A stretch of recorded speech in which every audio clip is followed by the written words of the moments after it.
हैं कि कैसे, बड़ा शानदार लिखा है, do right way the right time. शब्द तो काफी भारी भरकम है बट समझ में नहीं आते कि राइट क्या है, तरीका सही क्या है और राइट टाइम क्या है। मैंने हमेशा ये फील किया है कि अगर आप अपने इंटरेस्ट का काम करते हैं तो वो सबसे बढ़िया रास्ता होता है। अगर आप अपने इंटरेस्ट का काम कर रहे हैं, आप जो जिस चीज में आपको खुशी मिलती है, अगर आप वो काम कर रहे हैं तो वो आपका राइट टाइम है। मतलब बहुत से लोग मेरे से कहते हैं कि कैसे तुम रात भर जग लेते हो, कैसे तुम इतना काम कर लेते हो, कैसे तुम कर लेते हो। तो मेरे को मालूम, मैं सच बता रहा हूँ, मुझे है ना, मेरा इंटरेस्ट है इसमें। ओके, मेरे लिए बोझ नहीं है, मेरे लिए ये सिर्फ मेरा काम नहीं है कि मेरे को सिर्फ 10 न्यूज़ पढ़ानी है, 15 न्यूज़ पढ़ानी है। मेरा काम है कि मुझे सिर्फ टीचिंग करनी है। ये मेरे इंटरेस्ट का पार्ट है, मुझे मजा आता है इसमें। ओके, और जब मैं ऐसा करता हूँ और सामने वाले को रिटर्न मिलता है तो मुझे और खुशी होती है। तो ये मेरा इंटरेस्ट का पार्ट है।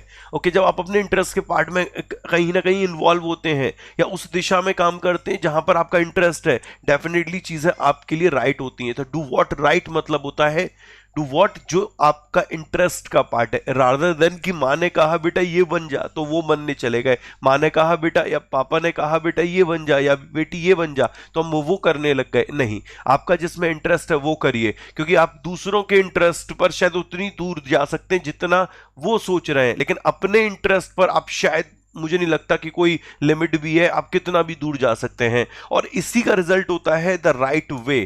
ठीक है, अपने आप सही रास्ता बनता हुआ चला जाता है अगर आप अपने इंटरेस्ट का काम करते हैं। तो फर्स्ट स्टेप है आपका इंटरेस्ट का काम होना, और उसके बाद द राइट टाइम। जब आप अपने इंटरेस्ट के काम में इंडल्ज होते हैं ना, फिर राइट टाइम सारी चीजें होने लगती हैं, क्योंकि अब वो आपके इंटरेस्ट का पार्ट है। आप जब उसमें बढ़ रहे होते तो वो आपको ग्रोथ मल्टीपल में करा रहा होता है, x 2x 3x 4x इस तरीके से।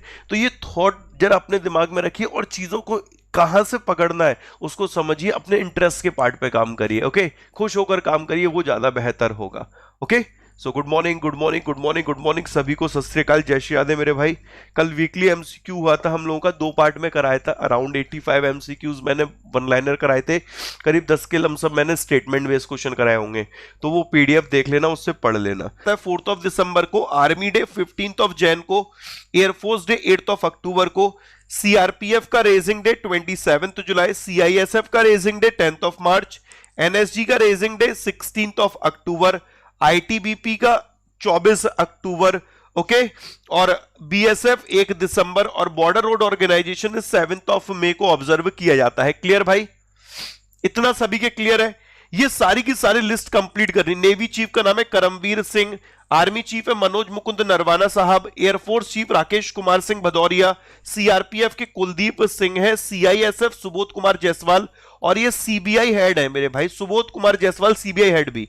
एनएसजी के M A Ganapathy, okay, national security guard के, ठीक है, नेशनल सिक्योरिटी गार्ड के एनएसजी के M A Ganapathy, S S Deswal ITBP के, Rakesh Asthana border security force के बीएसएफ के, ठीक है, और राजीव चौधरी जो है ये बॉर्डर रोड ऑर्गेनाइजेशन के हैं। इसको हम लोग शॉर्ट में बीआरओबी पढ़ते हैं, बॉर्डर रोड ऑर्गेनाइजेशन। शायद एक दो बार पढ़ने में थोड़ा अजीब लगेगा कि हाँ यार इतना डेटा कैसे याद करें, बट धीरे धीरे धीरे धीरे ये भी यहां पर याद हो जाएगा। ठीक है, क्लियर दोस्त? नो सर 16 अक्टूबर है बेटा, 16 अक्टूबर किसका है? 16 अक्टूबर किसका है? 16 अक्टूबर किसका बोल रहे हो आप लोग? Esala Ruwan Weerakoon is a secretary general of SAARC, जो कि श्रीलंका से है। कहां से मेरे दोस्त? श्रीलंका से। SAARC was established in which year? तो दोस्त इसाला रुवान वीराकुन क्यों न्यूज में? इसाला रुवान वीराकुन भारत की यात्रा पर आए हुए हैं, ये सार्क के महासचिव है। सार्क की स्थापना किस वर्ष में हुई थी?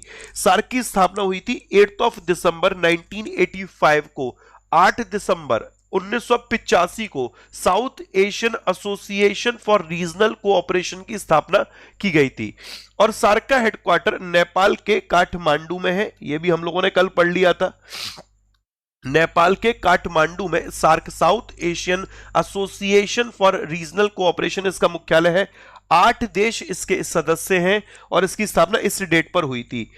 15 जून 1909 को आईसीसी की स्थापना हुई थी, इंटरनेशनल क्रिकेट काउंसिल। आईसीसी की स्थापना कब हुई थी? इंटरनेशनल क्रिकेट काउंसिल की। तो आंसर बनता है 15 जून 1909 को। और इसके अभी जो हाल फिलहाल हेड बने हैं, चेयरमैन है, इनका नाम है ग्रेग बार्कले। क्या नाम है? Greg Barclay. Okay, Greg Barclay. और ये भाई साहब न्यूजीलैंड से है, इतना याद रखना, ग्रेग बार्कले ये न्यूजीलैंड से है। अभी आईसीसी के कोई कुछ देश न्यू मेंबर बने हैं, आपको याद है कुछ देशों को अभी आईसीसी का नया मेंबर बनाया गया है, वो देश कौन कौन से हैं जरा हरी अप गाइस फटाफट बताइएगा कि आईसीसी के अभी नए कुछ मेंबर बने, उनका नाम क्या है। ओके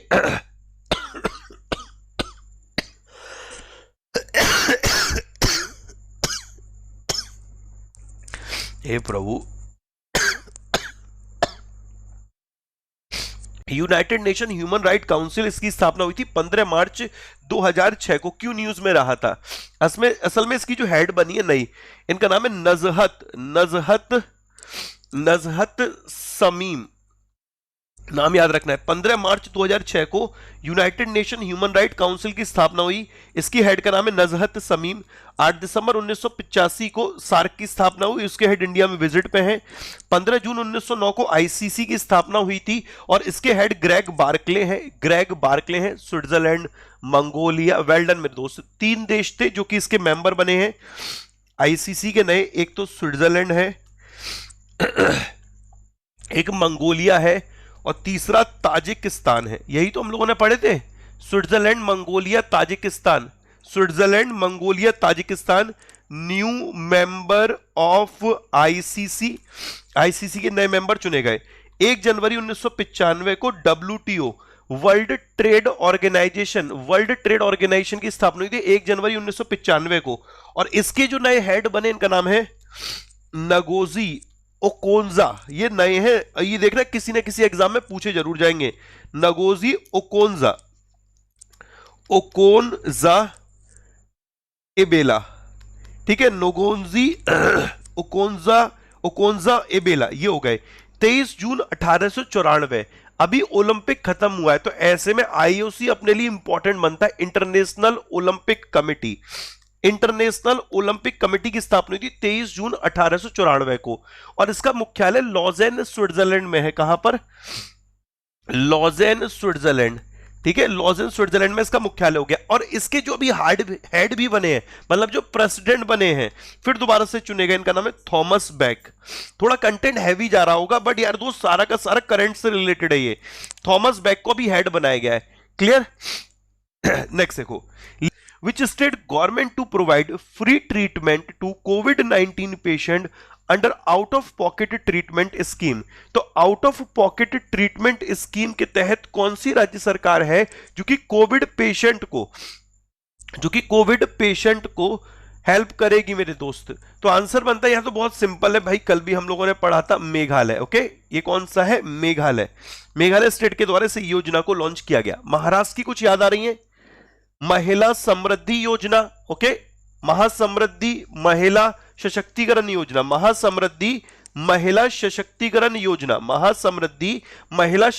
योजना, शिव भोजन स्कीम, मिशन ऑक्सीजन, ओके, तो मिशन ऑक्सीजन, शिव भोजन स्कीम, महासमृद्धि महिला सशक्तिकरण योजना, ये आपकी महाराष्ट्र की है, ये सिंपल है महाराष्ट्र की। मध्य प्रदेश की जो योजना है उसमें लॉन्च पैड स्कीम आ गया, ठीक है, corona warrior, kill corona campaign, पंख अभियान, योग से निरोग कैंपेन, ठीक है, मुख्यमंत्री कोविड उपचार योजना, अंकुर अभियान, युवा शक्ति कोरोना मुक्ति, ओके, युवा शक्ति कोरोना मुक्ति, तो युवा शक्ति कोरोना मुक्ति हो गया, मुख्यमंत्री कोविड उपचार योजना हो गया, अंकुर अभियान हो गया, योग से निरोग हो गया, किल कोरोना कैंपेन हो गया, पंख अभियान हो गया, मैं कोरोना वॉलेंटियर हूं, ये सारे मध्य प्रदेश के हैं। कहां के दोस्त? मध्य प्रदेश के। केरल के नॉलेज मिशन, केरल का है नॉलेज मिशन, ठीक है, one school one IAS programme, knowledge mission, smart kitchen scheme, okay, तो ये सारे किसके? केरल के। तो Kerala clear, Madhya Pradesh clear, Maharashtra clear. अब आते हैं राजस्थान पे कि राजस्थान की कौन कौन सी योजनाएं हैं। सीएम चिरंजीवी योजना, जरा ध्यान से सुनिएगा, सीएम चिरंजीवी योजना, no mask no movement campaign, एक पौधा सुपोषित बेटी के नाम, सीएम चिरंजीवी योजना, okay, no mask no movement, Indira रसोई योजना, ठीक है, मोक्ष कलश बस सर्विस, मोक्ष कलश बस सर्विस, अनुप्रति कोचिंग, किसान मित्र ऊर्जा योजना, वैदिक एजुकेशन एंड संस्कार बोर्ड, ये सब कहां का है दोस्त? ये सब राजस्थान का है। लगता है 5 स्टेट तो रिवाइज हो गए होंगे तुम लोगों को। 5 के 5 स्टेट मेरे दोस्त कंठस्थ होने चाहिए कि कौन सा स्कीम, कौन सा प्रोग्राम किस स्टेट का है। Okay, next, Indian Navy overtook bilateral exercise with UAE Navy off coast of Abu Dhabi. What is the name of exercise? भारतीय नौसेना ने अबू धाबी के तट पर, भारतीय नौसेना ने अबू धाबी के तट पर क्या किया है? एक एक्सरसाइज को अभी कंडक्ट किया था, ठीक है, और वो एक्सरसाइज यूएई की नौसेना के साथ रही थी। इसका नाम क्या है भाई? इसका नाम है जायद तलवार। ओके, जायद तलवार। अब जरा समझिएगा, डेजर्ट नाइट ये किसके साथ है सर? डेजर्ट नाइट भारत की फ्रांस के साथ एक्सरसाइज है, फ्रांस के साथ, और ये रही थी राजस्थान के जोधपुर में। कहां पर भाई? राजस्थान के जोधपुर में। इसे याद रखना, फ्रांस के साथ भारत की एक्सरसाइज का नाम क्या है? Desert Knight. और ये जो डेजर्ट नाइट एक्सरसाइज है ये राजस्थान के जोधपुर में रही थी। Desert Flag and Gulf Star, Desert Flag and Gulf Star, ये दोनों ही एक्सरसाइज, ठीक है, डेजर्ट ईगल भी, ये डेजर्ट ईगल और डेजर्ट गल्फ स्टार, ये दोनों एक्सरसाइज यूएई के साथ होती है भारत की। और डेजर्ट फ्लैग यूएई में हुई थी मेरे भाई, लेकिन ये यूएई के साथ ही भारत की नहीं होती है। जो डेजर्ट फ्लैग है मल्टीनेशनल एक्सरसाइज है। मल्टीनेशनल मतलब होता है कि और भी देश इसमें पार्टिसिपेट किए हैं। जैसे ये तो बायलैटरल एक्सरसाइज है, ये बायलैटरल एक्सरसाइज हो गई, ये बायलैटरल एक्सरसाइज हो गई। इसमें भारत और फ्रांस है, इसमें भारत और यूएई है, यहां पर भारत और यूएई। यहां पर यूएई ने आयोजित किया था डेजर्ट फ्लैग को, ये रही थी अल दाफरा एयर बेस में। कहां पर? अल दाफरा एयर बेस में। आशा करता हूं मेरे दोस्त यहां तक क्लियर होगा। ओके, यहां तक क्लियर होगा। नेक्स्ट देखना अगला, wrestler Bajrang Punia has won bronze medal in 65 kilogram category in Tokyo Olympic. He is from which state? पहलवान बजरंग पूनिया ने टोक्यो ओलंपिक में 65 किलोग्राम वर्ग में कांस्य पदक जीत लिया है। तो किसने जीता है? तो आंसर बनता है सर, ये जीता है बजरंग पूनिया है, जो कि क्लोजिंग सेरेमनी में भारत के फ्लैग बियरर भी रहे थे।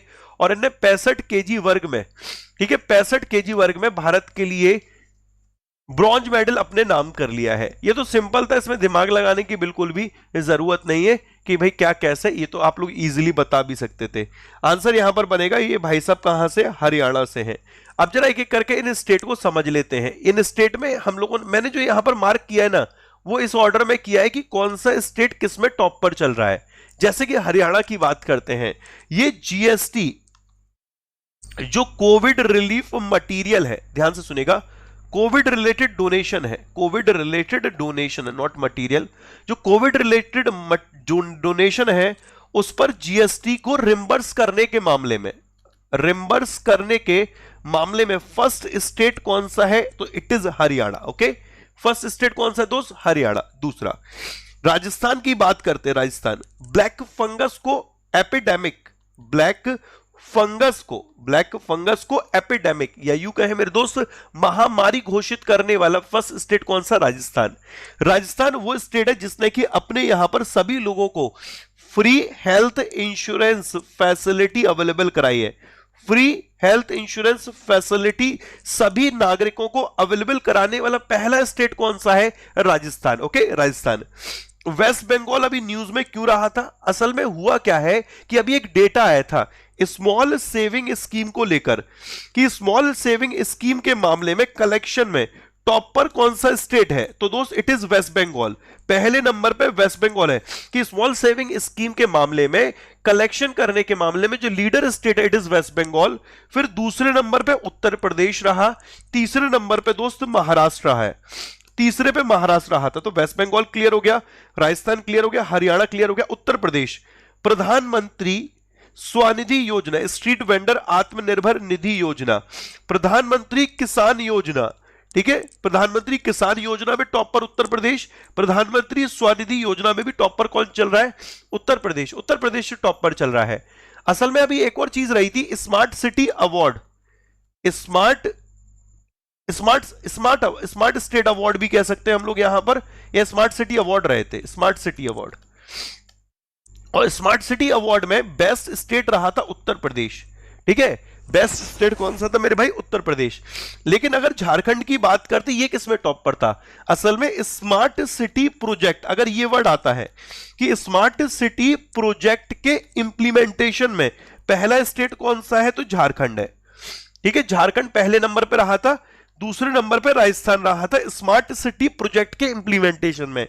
लेकिन स्मार्ट सिटी अवार्ड में पहले नंबर पे कौन रहा था? उत्तर प्रदेश स्टेट रहा था। आशा करता हूं दोस्त इतने पॉइंट भी आपके क्लियर होंगे। नेक्स्ट एक ना अगला, 8 अगस्त को क्विट इंडिया मूवमेंट की कौन सी एनिवर्सरी ऑब्जर्व की गई थी? तो क्विट इंडिया मूवमेंट की कौन सी एनिवर्सरी थी जो कि आपकी 8 अगस्त को ऑब्जर्व की गई थी? अभी मैंने पढ़ाया था, इट वाज 79th एनिवर्सरी रही थी, ओके 79th। अब जरा ये देखना, जितने भी ऑप्शन दिए हैं ये मैंने इंडेक्सेस से लिंक किया है। जैसे आपका इंडिया की रैंकिंग 14 किस में रही है? वर्ल्ड गिविंग इंडेक्स में, ओके। जो वर्ल्ड गिविंग इंडेक्स है, मतलब दान देने के मामले में भारत किस नंबर पर है? 14th नंबर पे। और इसमें टॉप पर कौन रहा था? इंडोनेशिया टॉप पर रहा। 135th भारत रहा था ग्लोबल पीस इंडेक्स में, ग्लोबल पीस इंडेक्स में, ओके। विश्व शांति सूचकांक में भारत 135वें नंबर पर रहा। और इसमें टॉप पर रहा था आइसलैंड इसमें टॉप पर रहा था, ओके आइसलैंड। 43rd भारत की रैंकिंग रही थी वर्ल्ड कॉम्पिटिटिवनेस इंडेक्स में, world competitiveness index, okay. World competitiveness index में इंडिया 43rd प्लेस पे रहा and it is topped by Switzerland, और 67th कौन सा इंडेक्स था? Global skill report 2021। इसमें जो इंडिया है 67th प्लेस पे रहा था। अगेन मेरे भाई इसमें आपका स्विट्जरलैंड टॉप पर रहा था। तो एक तरीके से कितने इंडेक्स हम लोगों ने यहां रिवाइज कर लिए? World giving index India 14th, global peace index India 135th, world competitiveness index India 43rd, global skill report India 67th। Skill report में स्विट्जरलैंड टॉप पर, वर्ल्ड कॉम्पिटिटिवनेस इंडेक्स में स्विट्जरलैंड टॉप पर, 135th global peace index Iceland top पर रहा था, और Indonesia भाई world giving index में टॉप पर रहा था, वर्ल्ड गिविंग इंडेक्स में। क्लियर है इतना सभी के भाई? ये एक एक नंबर में क्वेश्चन बनेंगे, इनको गलती से भी स्किप करके नहीं चलना है। Veteran actor Shabana Azmi has launch a book the year that was not the diary of 14-year-old it is penned by whom? मतलब एक किताब है, इस किताब का नाम आपके सामने है, इसका नाम है the year that was not the diary of 14-year-old। इस पुस्तक के लेखक कौन है?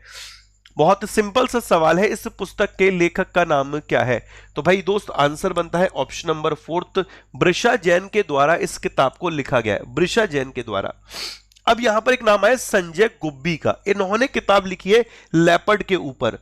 लेपर्ड पढ़ा था हम लोगों ने, leopard diaries it is authored bye whom? So guys Sanjay Gubbi, okay Sanjay Gubbi के द्वारा लेपर्ड डायरीज लिखी गई है। रमेश बाबू ने क्या लिखी है? ठीक है मेरे भाई, सोना बाबू नहीं है, रमेश बाबू है। रमेश बाबू ने लिखी my own Mazagaon, okay my own Mazagaon is authored by Ramesh Babu clear, Sanjay Gubbi clear, Brisha Jain clear. Next option, Kunal Basu के द्वारा एक फेमस किताब लिखी गई दोस्त, इसका नाम है in an ideal world, okay in an ideal world is authored by the Kunal Basu. तो Kunal Basu clear, Brisha Jain clear, Sanjay Gubbi clear, Ramesh Babu clear. अब गौतम वैद के द्वारा कौन सी किताब लिखी गई? अभी हम लोगों ने पढ़ा था द जॉयज ऑफ कंपाउंडिंग,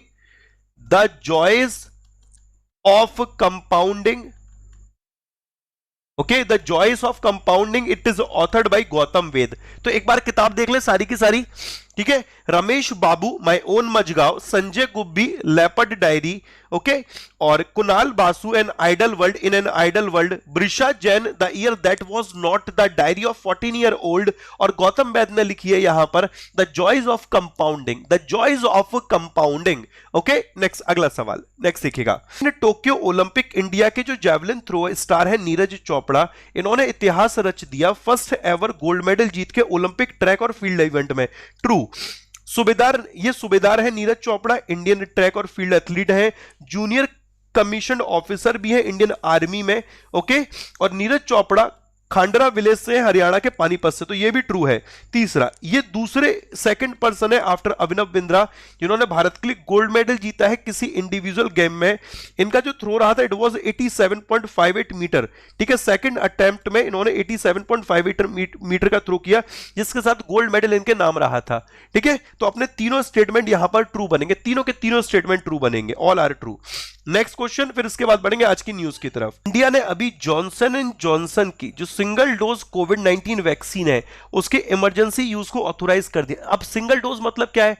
अभी आप जाते हो, जैसे फोटो खिंचाते हो, ठीक है, कोई लगा रहा होता है इंजेक्शन, तो इंजेक्शन देख लगा रहा होता है, जब फोटो खिंचाते हो तो 2 बार फोटो खिंचाते हो आप लोग कि पहली डोज ले ली, दूसरी डोज ले ली। अब मौका एक ही बार मिलेगा फोटो खिंचाने का, ठीक है, क्योंकि अब जो ये डो है ना, ये सिंगल डोज में ही काम हो जाएगा। तो जो जॉनसन एंड जॉनसन की सिंगल डोज कोविड 19 वैक्सीन है, इसके इमरजेंसी यूज को ऑथोराइज कर दिया गया। अब ये किस नंबर की वैक्सीन बन गई है?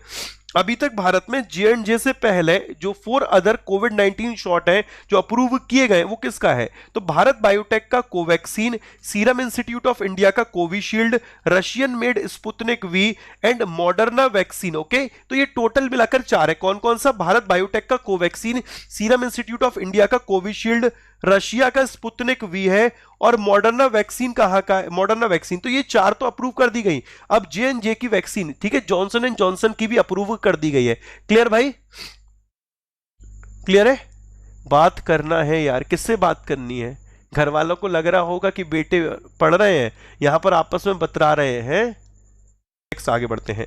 सुधा मूर्ति, देखो ये सुधा मूर्ति की एक और फेमस बुक आ गई, इसका नाम है how the earth got its beauty. तो बच्चों के लिए इन्होंने एक बुक, बच्चों के लिए इन्होंने बुक अभी जारी करी, इसका नाम है how the earth got its beauty. Okay, how the earth. अब बच्चों के लिए नहीं, आपके लिए भी बेहतर हो सकती है, क्या पता इसमें कुछ आपको अपने काम का मिल जाए, तो पढ़ लिया करो, कोई दिक्कत नहीं है। पत्र पढ़ते उससे बढ़िया यही पढ़ लिया करो। How the earth got its beauty नामक पुस्तक किसने लिखी? सुधा मूर्ति ने। फेमस है भाई नाम। द अर्थ स्पिनर, इस बुक के ऑथर का नाम है अनुराधा रॉय। ओके, अनुराधा रॉय द्वारा लिखी गई एक पुस्तक का नाम है the earth Spinner. Okay, the earth spinner, Anuradha Roy. Okay, Anuradha Roy. Clear? Clear भाई? गुजरात के मुख्यमंत्री का नाम है विजय रूपानी। इन्होंने ई नगर मोबाइल एप्लीकेशन और पोर्टल लॉन्च किया। अब ई नगर मोबाइल एप्लीकेशन किसने लॉन्च किया? गुजरात के मुख्यमंत्री विजय रूपानी के द्वारा ई नगर मोबाइल एप्लीकेशन और पोर्टल लॉन्च किया गया। 101 member contingent of army will participate in International Army Games 2021 in Russia. Okay? It will be which edition? It will be which edition? सेना की 101 सदस्यीय टुकड़ी 22 अगस्त से 4 सितंबर तक रूस में अंतर्राष्ट्रीय सेना खेलों 2021 में भाग लेगी। सिंपल है सवाल, बहुत सिंपल सा है कि it will B which edition. It will B which edition, ये कौन सा संस्करण होगा जिसमें कि इंडियन कंटिंजेंट पार्टिसिपेट करने जा रहा है। असल में इस क्वेश्चन को फ्रेम ही मैंने कुछ सोचकर किया था, जैसा कि आप लोगों के समझ में आ भी गया होगा। इंडेक्सेस की यहां पर हम लोग चर्चा करेंगे, वैसे आंसर बनता है it will B 7th addition, ये 7वां संस्करण होगा। जरा गौर फरमाइएगा, ध्यान से समझना। अभी एक इंडेक्स रिलीज किया गया था, इसका नाम था इंटरनेशनल इंटेलेक्चुअल प्रॉपर्टी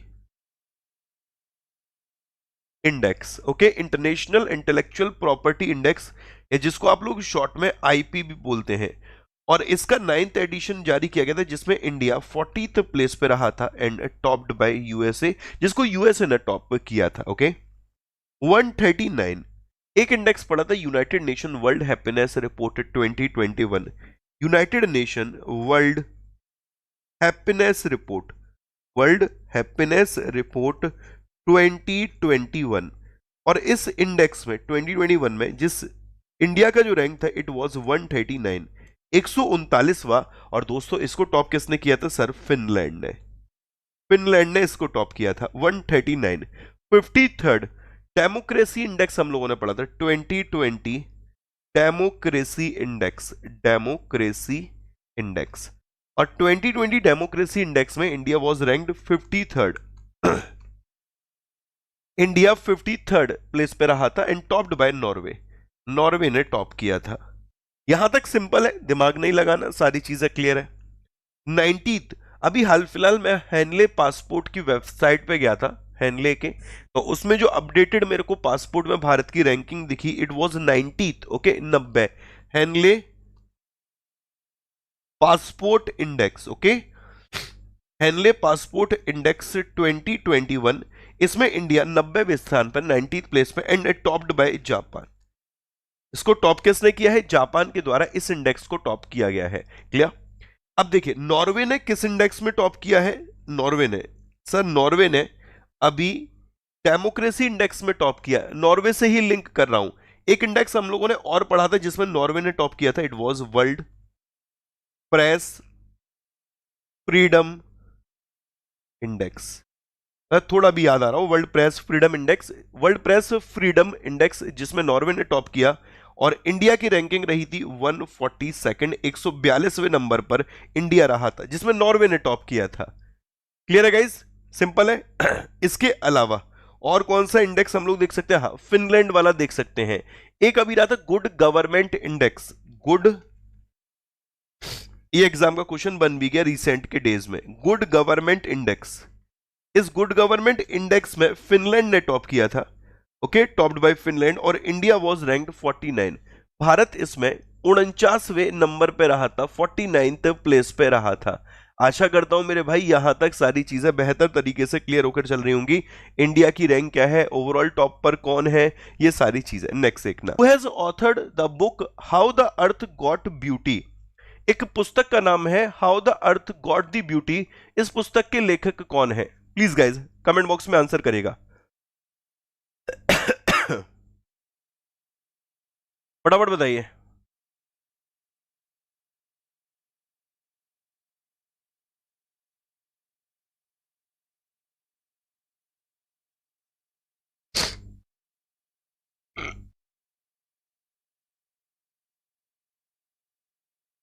ओके, सुधा मूर्ति, वेल डन मेरे दोस्त, सुधा मूर्ति। अब जरा ऑप्शन देखना, यहां पर हम लोग सबसे पहले दो ऑप्शन स्टार्टिंग के देख लेते हैं। ठीक है, स्टार्टिंग के दो ऑप्शन देखो। हम लोगों ने इंटरनेशनल बुकर प्राइज पढ़ा था, इंटरनेशनल बुकर प्राइज, हाँ सर पढ़ा तो था, इंटरनेशनल बुकर प्राइज। और ये जो इंटरनेशनल बुकर प्राइज है, ये किनको दिया गया है? जो ऑथर है उनका नाम क्या है? तो उस ऑथर का नाम है डेविड डियोप। ठीक है, डेविड डियोप, डेविड डियोप ये ऑथर है और ही इज फ्रॉम फ्रांस, ये फ्रांस से हैं, जिनको कि इंटरनेशनल बुकर प्राइज दिया गया। इनके नोवेल के लिए उसका नाम है eight night all blood is black. Okay, eight night all blood is black, इस नोवेल के लिए, इस नोवेल के लिए eight night all blood is black, इसके लिए डेविड डियोप जो कि फ्रांस से हैं, इनको इंटरनेशनल बुकर प्राइज से सम्मानित किया गया था। ठीक है, और ये ट्रांसलेटर, ये इंटरनेशनल बुकर प्राइज ही दिया गया था एना मोस्कोवाकिस को, क्योंकि ये क्या थी, ये एक तो ऑथर थे, दूसरे ट्रांसलेटर। ओके, तो दो नाम हमेशा याद रखेंगे आप लोग इस अवार्ड से रिलेटेड, एक तो ऑथर का नाम याद रखेंगे और दूसरा ट्रांसलेटर का नाम। तो ट्रांसलेटर का नाम है एना मोस्कोवाकिस और David Diop. Anna Moschovakis is from USA और at night all blood is black के लिए डेविड डियोप, एना मोस्कोवाकिस को इस इंटरनेशनल बुकर प्राइज से नवाजा गया, इंटरनेशनल बुकर प्राइज से। एक और चीज याद रखना, चलिए ये तो 2021 का है, आप लोग 2020 का भी याद रखिएगा। 2020 का इंटरनेशनल बुकर प्राइज किसको दिया गया? मैरिके लुकास रिजनेवेल्ड को, मैरिके लुकास रिजनेवेल्ड को। ओके, रिजनेवेल्ड, मैरिके लुकास रिजनेवेल्ड को 2020 का इंटरनेशनल बुकर प्राइज दिया गया। ये नीदरलैंड से थे, डच। Okay, Dutch. और एक जो इनके साथ, ये तो चलिए ऑथर थे 2020 के, और इनके साथ जो ट्रांसलेटर थे, ट्रांसलेटर इनका नाम था Michelle Hutchison, Michelle Hutchison. Okay, Michelle Hutchison, Michelle Hutchison ये यूके से थे, यूके से। अब इन दोनों को नोबेल प्राइज दिया गया, इन दोनों को सॉरी इंटरनेशनल बुकर प्राइज दिया गया, किस नोवेल के लिए? उस नोवेल का नाम था the discomfort of evening, the discomfort of evening, the discomfort of evening. Okay, the discomfort of evening के लिए दिया गया। तो इंटरनेशनल बुकर प्राइज क्लियर हो गया। अब देखो, जब कभी भी बात आती है इंटरनेशनल बुकर प्राइज की, या जिसको हम लोग मैन बुकर इंटरनेशनल प्राइज भी बोलते हैं, ध्यान से सुनिएगा, इंटरनेशनल बुकर प्राइज करो, या पहले इसको हम लोग बोलते थे इंटरनेशनल बुकर प्राइज को Man Booker International Prize, Man Booker International Prize, Man Booker International Prize के नाम से भी जानते थे। इसी के साथ साथ आपको एक बात और याद रखनी है, Booker Prize, Booker Prize, Booker Prize बोल रहे हो, बुकर प्राइज फॉर फिक्शन बोल लीजिए, या मैन बुकर प्राइज बोल लीजिए, मैन बुकर प्राइज बोल लो, बुकर प्राइज फॉर फिक्शन बोल लो, या बुकर प्राइज बोल लीजिए। क्या 2021 का अनाउंस हो चुका है? तो आंसर बनता है अभी नहीं हुआ है 2021 का, लेकिन हाँ 2020 वाला हम लोग जरूर याद रख के चलेंगे। डगलस स्टुअर्ट, डगलस स्टुअर्ट, जो डगलस स्टुअर्ट है, इनको 2020 का बुकर प्राइज फॉर फिक्शन या मैन बुकर प्राइज दोस्त, इससे सम्मानित किया गया था। किस नोवेल के लिए? यह है सुगी बैन के लिए, सुगी बैन के लिए। तो सुगी बैन के लिए डगलस स्टुअर्ट को सम्मानित किया गया था, किस सम्मान से? तो उस Man Booker Prize for fiction और बुकर प्राइज से। क्लियर है? इतना सभी के मेरे दोस्त क्लियर होना चाहिए। यहां से अगर एग्जाम में एक भी क्वेश्चन आता है तो आई थिंक सो कोई भी दिक्कत आपको नहीं होगी। यहां तक क्लियर दोस्त? संजीव सहोता, इनका एक नोवेल, इसका नाम है चाइना रूम, हम लोगों ने ये पढ़ा था। इनका एक नोवेल है चाइना रूम, और चाइना रूम के लिए अभी British, Indian origin British author Sanjeev Sahota को बुकर प्राइज फॉर फिक्शन के लिए शॉर्टलिस्ट किया गया। तो यही नहीं, बुकर प्राइज फॉर फिक्शन, इसके लिए शॉर्टलिस्ट किया गया संजीव सहोता को। इनका जो नोवेल है इसका नाम है चाइना रूम। तो संजीव सहोता क्लियर है, सुधा मूर्ति क्लियर है, एना मॉस्कोविकिस, डेविड डियोप। अच्छा, अशोक लवासा, ये नाम अपने लिए इंपॉर्टेंट बनेगा। अशोक लवासा साहब की कोई नई बुक आई है, उस बुक का नाम क्या है? ध्यान से सुनेगा, अशोक लवासा साहब की अभी एक बुक आई है, इनके द्वारा भी हाल फिलहाल एक बुक जारी की गई, उस बुक का नाम क्या है? उस बुक का नाम क्या? जरा प्लीज कमेंट बॉक्स में आंसर करिएगा, उस बुक का नाम क्या है? संजीव सहोता वाला क्लियर है बेटा? मैं लिख रहा हूं, सिर्फ इतना बता देना कमेंट बॉक्स में यस और no. An ordinary life, an ordinary life, okay, an ordinary life, an ordinary life, ये जो पुस्तक है ये किसके द्वारा लिखी गई है? अशोक लवासा साहब, portrait of an Indian generation, okay, portrait of Indian generation. आपको पूरी बुक का नाम याद रखने की जरूरत नहीं, एन ऑर्डिनरी लाइफ याद रख ली, it will be more than enough. ठीक है, अशोक लवासा। अगला सवाल, नेक्स्ट बुक है the earth spinner, is authored by whom, किसके द्वारा लिखी गई एक पुस्तक अर्थ स्पिनर है? अर्थ स्पिनर के ऑथर का नाम क्या है? अरे अब गैस फटाफट बताइएगा, अर्थ स्पिनर के ऑथर का नाम क्या है?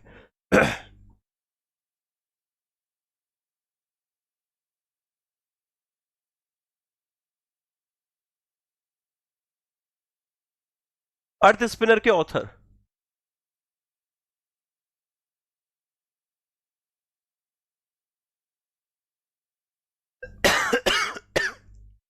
आंसर बनेगा ऑप्शन नंबर 2, अनुराधा रॉय।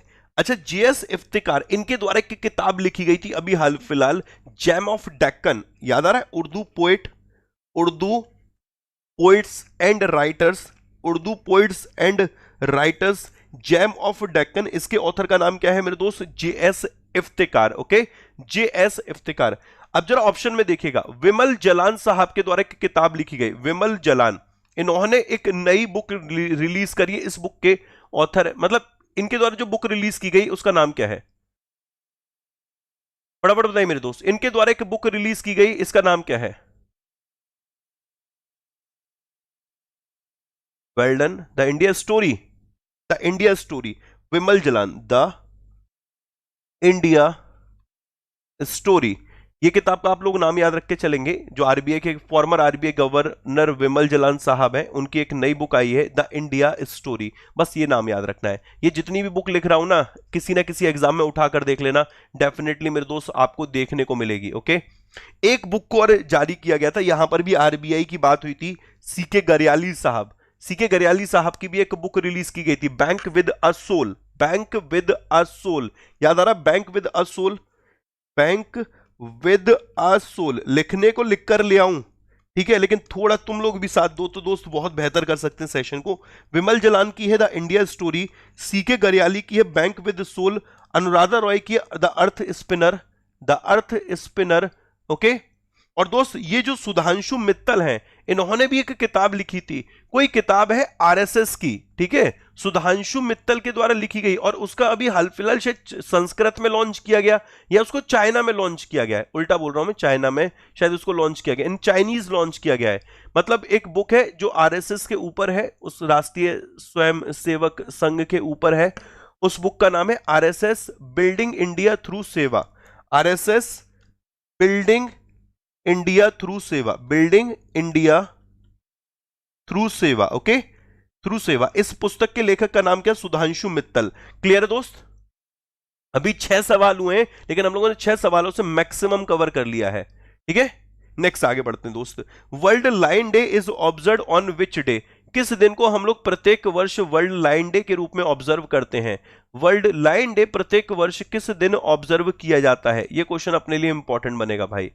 तो सबसे पहले तो आंसर बनता है ऑप्शन नंबर सेकंड, 10 अगस्त को हम लोग वर्ल्ड लाइन डे ऑब्जर्व करते हैं, 10 अगस्त को विश्व शेर दिवस मनाते हैं।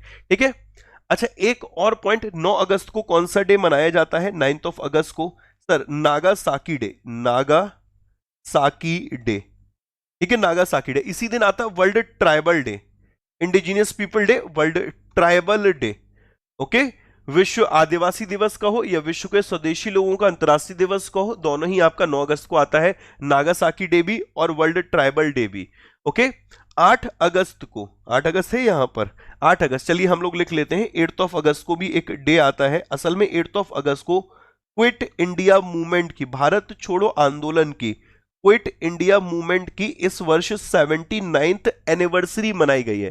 कौन सी एनिवर्सरी? 79। असल में हुआ क्या था कि 1942 की बात है, महात्मा गांधी जी ने एक नारा दिया था, करो या मरो का, ब्रिटिशर्स को भारत से हटाने के लिए, भगाने के लिए, कि भाई करो मरो का नारा दिया था, और इसी को अगस्त क्रांति डे के रूप में भी ऑब्जर्व किया जाता है। जो मूवमेंट स्टार्ट हुआ था मुंबई के ग्वालियर टैंक से शुरू किया गया था। प्रत्येक वर्ष क्विट इंडिया मूवमेंट जो है 8 अगस्त को इसकी एनिवर्सरी मनाते हैं। इस वर्ष 79th एनिवर्सरी है 8 अगस्त को। ओके, 7 अगस्त को बहुत इंपॉर्टेंट डे आता है इस वर्ष, 7 अगस्त को 7th national handloom day. Okay, 7th national handloom day, 7th national handloom day या राष्ट्रीय हथकरघा दिवस 7 अगस्त को ऑब्जर्व किया गया था। 7 अगस्त को। 6 अगस्त को कौन सा डे आया था sir? Hiroshima day, Hiroshima day. Okay, Hiroshima day ये आपका 6 को आता है, 9 को नागासाकी डे आता है, और 6 को ही ट्राइफाइड ने अपना रेजिंग डे भी ऑब्जर्व किया था। ट्राइफाइड का रेजिंग डे भी आपका कब रहा था?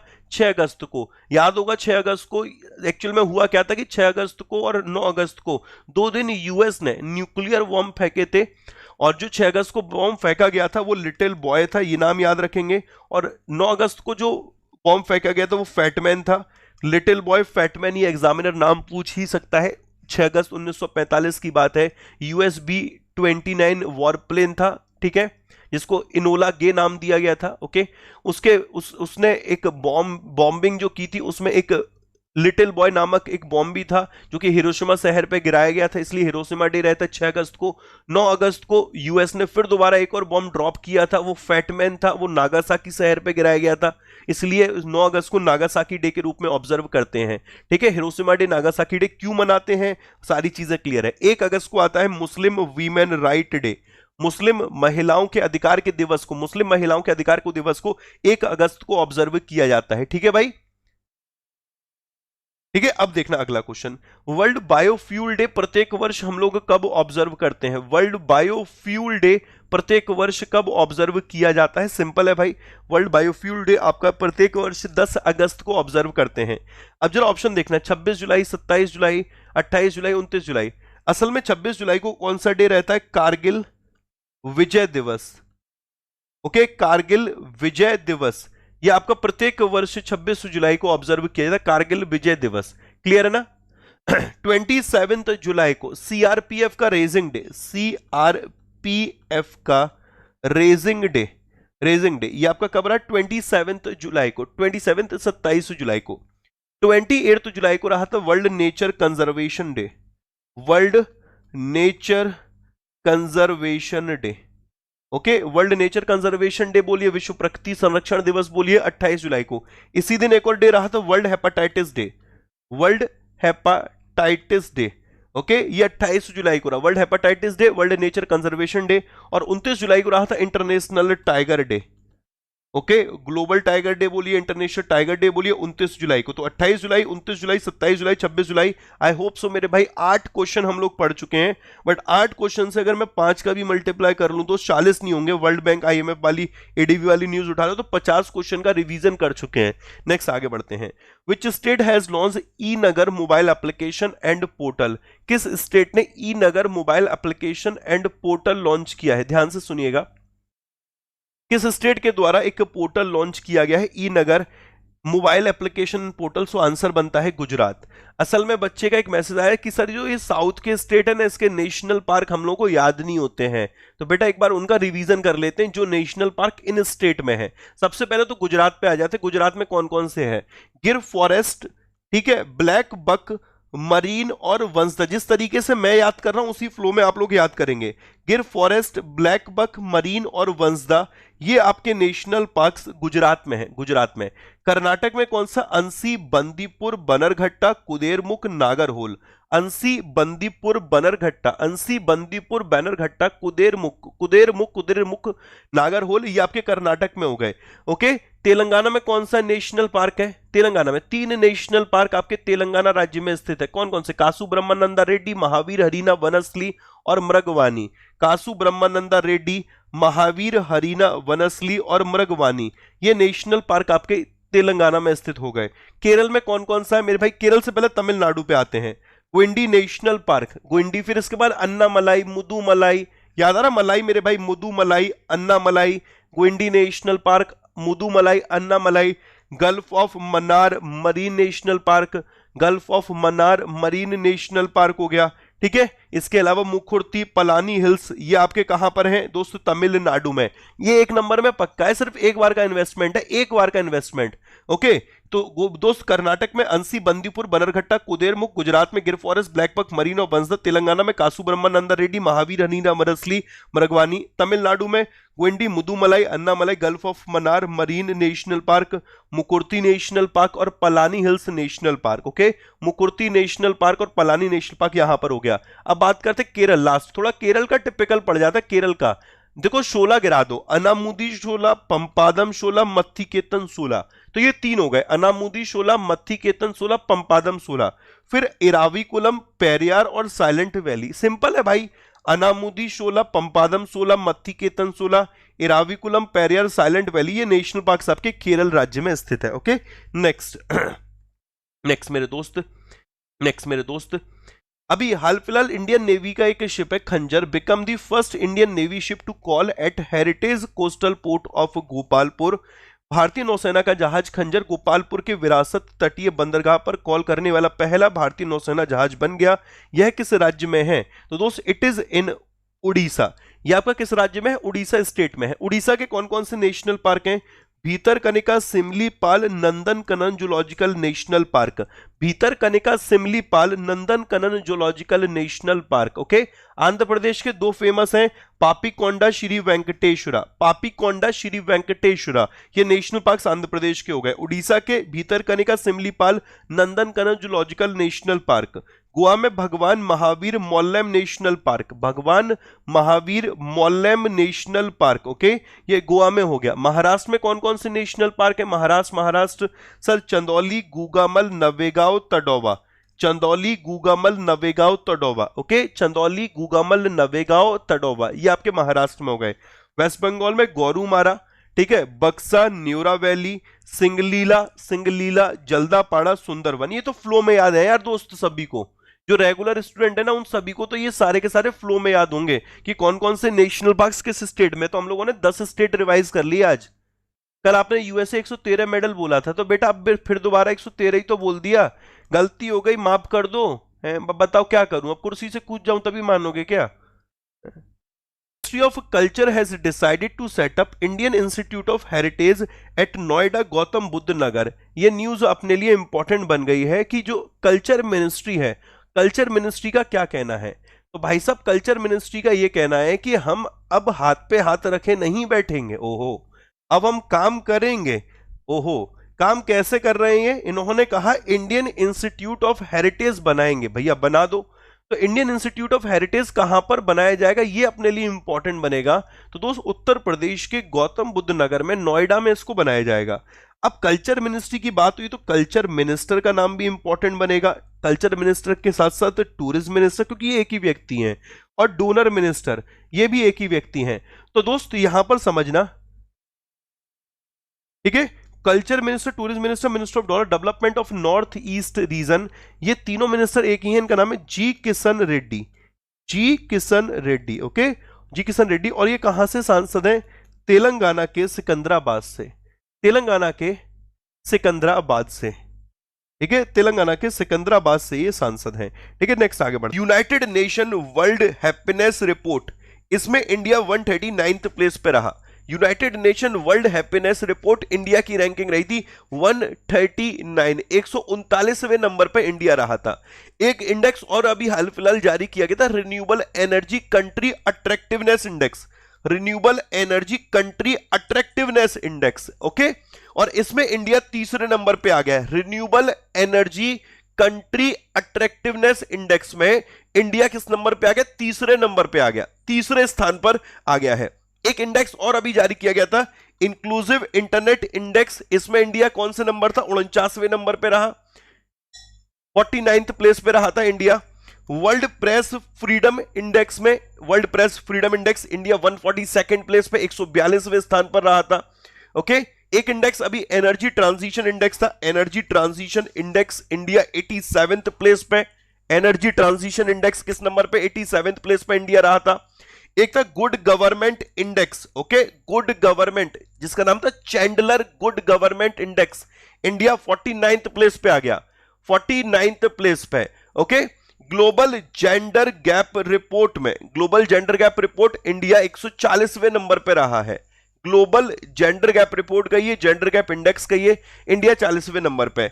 आईपी इंडेक्स में, इंटेलेक्चुअल प्रॉपर्टी इंडेक्स में, इंडिया 40th प्लेस पे रहा था, 40वें स्थान पर रहा था, 40वें।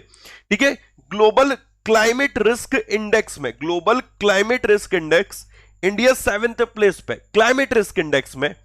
डेमोक्रेसी, डेमोक्रेसी इंडेक्स में इंडिया 53rd प्लेस पे, 53वें स्थान पर रहा था, 53।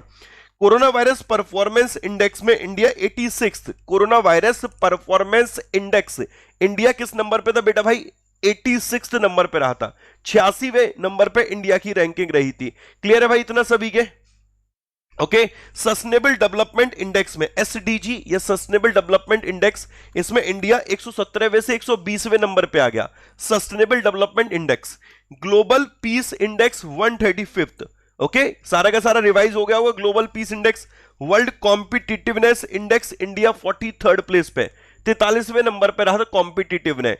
ग्लोबल हंगर इंडेक्स में इंडिया 94वें नंबर पे, hunger index 94th। Human development index, India 131st, human development index, okay, 131st, 131वें स्थान पर रहा था। Corruption perception index, India 86th place पे रहा। करप्शन परसेप्शन इंडेक्स में इंडिया किस नंबर पे था? 86th नंबर पे। ब्लूमबर्ग इनोवेशन इंडेक्स में इंडिया 50th प्लेस पे रहा। ब्लूमबर्ग इनोवेशन इंडेक्स किस नंबर पर रहा? इंडिया 50वें नंबर पे। आशा करता हूं मेरे दोस्त जितने भी इंडेक्सेस हैं आज आपके सारे के सारे रिवाइज हो गए होंगे। ओके, अगला सवाल। A public awareness campaign is being run by the reserve bank of India to aware people of digital banking fraud. RBI has roped in whom for this campaign. बहुत सिंपल सा है, reserve bank of India ने क्या किया है कि अभी हाल फिलहाल जो उसका एक पब्लिक अवेयरनेस कैंपेन है, ओके, पब्लिक अवेयरनेस कैंपेन मतलब यहां पर यह है कि आरबीआई कहता है, यह उसका एक पब्लिक अवेयरनेस कैंपेन है जो कि 14 भाषाओं में चलता है। ओके, अब इसके लिए यहां पर ब्रांड एम्बेसडर के तौर पर किनको अपॉइंट किया गया है? बहुत सिंपल है, किनको यहां पर अपॉइंट किया गया, जरा प्लीज गाइस कमेंट बॉक्स में आंसर करिएगा। सबसे पहले आंसर तो बनता है नीरज चोपड़ा, ओके, इसमें कोई डाउट नहीं है। इसके अलावा अभी हम लोगों ने एक और पढ़ा था कि जो रिसेंट में होम लेन है, होम लेन, इसमें महेंद्र सिंह धोनी ने इन्वेस्टमेंट किया है और इसके ब्रांड एम्बेसडर कौन है? महेंद्र सिंह धोनी ही है। ओके, होम लेन के brand ambassador. BBL Gary, BBL Gary, ये एक इटालियन लग्जरी ब्रांड है। इसकी ब्रांड एम्बेसडर कौन है? Priyanka Chopra. Okay, BBL Gary की प्रियंका चोपड़ा। इमामी ने सोनू सूद को ब्रांड एम्बेसडर बनाया। इमामी लिमिटेड के द्वारा किनको ब्रांड एम्बेसडर बनाया गया? सोनू सूद को। जसप्रीत बुमराह को किसने ब्रांड एम्बेसडर बनाया? कोई बता सकता है मेरे भाई? फटाफट से एक बार जरा कमेंट बॉक्स में आंसर करिए। जसप्रीत बुमराह को किसने जसप्रीत बुमराह को किसने ब्रांड एम्बेसडर बनाया है?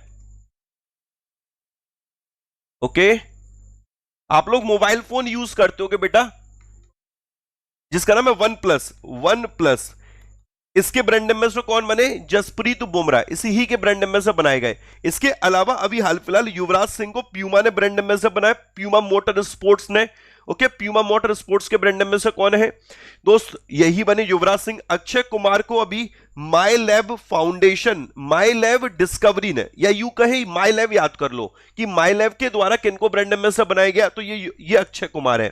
ठीक है, दीपिका पादुकोण को लिवाइस ने अपना ब्रांड एम्बेसडर बनाया, लिवाइस ने और ओजीवा ने, लिवाइस और ओजीवा ने दीपिका पादुकोण को बनाया। वानी कपूर को मैंगो और मिंत्रा ने ब्रांड एम्बेसडर बनाया। वानी कपूर, मैंगो मिंत्रा, ये नाम आपको याद रखना है। इवन जो वायरस नहीं है, पंजाबी सिंगर, उनको की पब्लिक अवेयरनेस कैंपेन के लिए एम्बेसडर चुना जा चुका है। ओके, पब्लिक अवेयरनेस कैंपेन के लिए, ये बात जरूर याद रखना कि वायरस को इससे पहले चुना जा चुका है, अब यहां पर इनको अपॉइंट किया गया है। ये भाई साहब का नाम है नीरज चोपड़ा। अब जरा छोटा सा एक रिवीजन कर लेते हैं, नीरज चोपड़ा रिलेटेड भी पढ़ लें, उसमें हम लोगों के ओलंपिक रिलेटेड सारी चीज आ जाएंगी। असल में हुआ क्या है कि जो नीरज चोपड़ा भाई है, इन्होंने भारत के लिए ओलंपिक में गोल्ड मेडल जीता है। ये जो गोल्ड मेडल रहा है नीरज चोपड़ा साहब का, ये चोपड़ा साहब हरियाणा से हैं, ये बात याद रखना। कहां से? हरियाणा के पानीपत से। ओके, और इंपॉर्टेंट ये किस स्पोर्ट्स से रिलेटेड है? जैवलिन थ्रो से संबंधित है ये नीरज चोपड़ा साहब। Next, athletic federation of India ने डिसाइड किया है कि किस दिन को प्रत्येक वर्ष नीरज चोपड़ा साहब के सम्मान में जैवलिन थ्रो दिवस के रूप में ऑब्जर्व किया जाएगा। जैवलिन थ्रो दिवस के रूप में किस दिन को प्रत्येक वर्ष ऑब्जर्व किया जाएगा? वेल डन, बहुत बढ़िया मेरे दोस्त, 7 अगस्त को। ओके, कब को? 7 अगस्त को। अब जरा एक बार ध्यान से सुनिए, बाकी के जरा डे देख लेते हैं। 1 अगस्त को कौन सा डे आता है? मुस्लिम वीमेन राइट डे। मुस्लिम वीमेन राइट डे, हिंदी में बोलते हैं हम लोग इसको मुस्लिम महिलाओं के अधिकार दिवस को हम लोग 1 अगस्त को ऑब्जर्व करते हैं। 6 अगस्त को आता है हिरोशिमा डे, और इसी दिन आता है ट्राइफाइड का फाउंडेशन डे या रेजिंग डे। ट्राइफाइड का रेजिंग डे भी आपका 6 अगस्त को ही ऑब्जर्व किया जाता है। ओके, फिर 7 अगस्त को नेशनल हैंडलूम डे, राष्ट्रीय हथकरघा दिवस। नेशनल हैंडलूम डे, राष्ट्रीय हथकरघा दिवस। ओके, 8 अगस्त को क्विट इंडिया मूवमेंट की 79th एनिवर्सरी रही थी। राष्ट्रीय हथकरघा दिवस 7 रहा था इस वर्ष, और क्विट इंडिया मूवमेंट की 79th एनिवर्सरी ऑब्जर्व की गई थी 8 अगस्त को।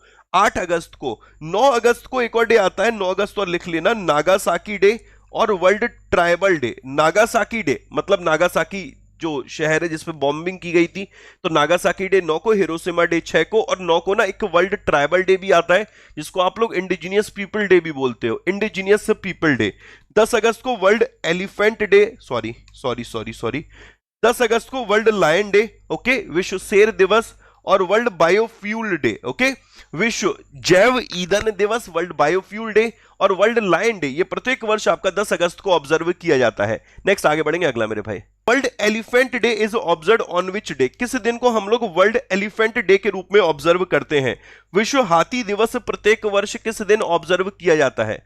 वर्ल्ड हाथी दिवस प्रत्येक वर्ष किस दिन ऑब्जर्व करते हैं? आप कैसे फटाफट बताइएगा सर। आज ही की बात कर लेते हैं, आज ही ऑब्जर्व करते हैं। टुडे इज 12 अगस्त, और प्रत्येक वर्ष, ठीक है, प्रत्येक वर्ष 12 अगस्त को हम लोग वर्ल्ड एलिफेंट डे के रूप में ऑब्जर्व करेंगे। अब जरा देखिएगा, 22 जुलाई को कौन सा डे रहा था? 22 जुलाई, वर्ल्ड ब्रेन डे। भूल गए होंगे बहुत सारे बच्चे ना। वर्ल्ड ब्रेन डे कब आता है? 20 जुलाई को, 22 जुलाई को। 20 जुलाई को वर्ल्ड चेस डे, ये आता है आपका 20 जुलाई का। वर्ल्ड ब्रेन डे कब आता है? 22 जुलाई। तो 22 जुलाई वर्ल्ड ब्रेन डे, 20 जुलाई वर्ल्ड चेस डे। 17 जुलाई को कौन सा डे ऑब्जर्व करते हैं? World day for international justice. Okay, मतलब विश्व अंतरराष्ट्रीय न्याय दिवस, विश्व अंतरराष्ट्रीय न्याय दिवस या world day for international justice, ये आपका प्रत्येक वर्ष 17 जुलाई को ऑब्जर्व किया जाता है। 18 जुलाई को कौन सा डे रहता है? International Nelson Mandela day. Okay, international Nelson Mandela day. तो मेरे बच्चों जरा ध्यान से सुनना, इंटरनेशनल नेल्सन मंडेला डे 18 जुलाई को, world day for international justice 17 जुलाई को, वर्ल्ड ब्रेन डे ये 22 जुलाई को, ठीक है। 20 जुलाई को वर्ल्ड चेस डे रहा और 12 अगस्त को वर्ल्ड एलिफेंट डे रहा था। विश्व एलिफेंट दिवस ये आपका कब आता है? 12 अगस्त को। तो दोस्त 10 अगस्त को हम लोगों ने देखा कौन सा? World tiger day. ओके, ठीक है। कौन सा डे रहा था यार? मैं भूल गया यार, मैं भूल गया। तुम लोग याद दिलाओगे? था okay, world lion day. Okay, 29 जुलाई को कौन सा डे रहा था? 29 जुलाई को। 29 जुलाई को कौन सा डे ऑब्जर्व किया गया था? सर उस दिन किया गया था वर्ल्ड टाइगर डे। तो वर्ल्ड टाइगर डे 29 जुलाई को हो गया। 10 अगस्त को वर्ल्ड लायन डे हो गया। और इसके जितने भी मेरे दोस्त एनिमल के ऊपर है ना, सारे एक जगह लिख लेना। और वर्ल्ड एलिफेंट डे हो गया 12 अगस्त को। आशा करता हूं यहां तक क्लियर होगा। समझना ध्यान से, आज मैंने क्या किया है कि स्टेट वाइज जो भी हम लोग एंड में स्टेट पढ़ेंगे, अब से जो भी स्टेट हम लोग पढ़ेंगे उसकी स्कीम भी हम लोग पैरेलल पढ़ेंगे, उससे रिलेटेड करंट अफेयर भी पढ़ेंगे। तो आज करंट अफेयर नहीं, आज स्कीम है, कल करंट अफेयर पढ़ लेंगे।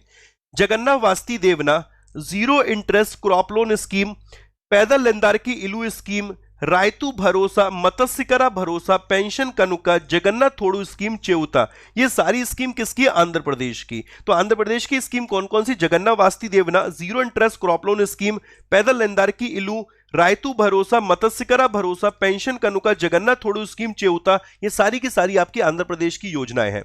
आंध्र प्रदेश की कैपिटल है हैदराबाद और अमरावती अभी ज्वाइंट कैपिटल हैदराबाद है। 3 कैपिटल प्रपोज की गई हैं। वाईएस जगन मोहन रेड्डी मुख्यमंत्री है, विश्वभूषण हरिचंदन गवर्नर है। 13 डिस्ट्रिक्ट हो गए। लार्जेस्ट सिटी विशाखापट्टनम है, ऑफिशियल लैंग्वेज तेलुगु है। 25 Lok Sabha seat, 11 Rajya Sabha seat. Papikonda Sri Venkateswara national park है। कौंदिया, कोरिंगा, कृष्णा, कोलेरू, नेलापट्टू, कंबलकोंडा ये वाइल्ड लाइफ सेंचुरी। कौंदिया इसी फ्लो में याद रखना, कौंदिया, कोरिंगा, कृष्णा, कोलेरू, नेलापट्टू, कंबलकोंडा। जो बॉर्डर स्टेट है, बॉर्डर स्टेट में एक बार जरा क्लॉकवाइज चल रो, ये तमिलनाडु है, कर्नाटक है, तेलंगाना, छत्तीसगढ़, उड़ीसा, इन स्टेट के साथ बॉर्डर शेयर करता। 5 स्टेट हो गए। नंबर ऑफ स्टेट पूछे जाते हैं। पुडुचेरी में 4 डिस्ट्रिक्ट है, एक district Yanam, it is a part of Andhra Pradesh. Okay,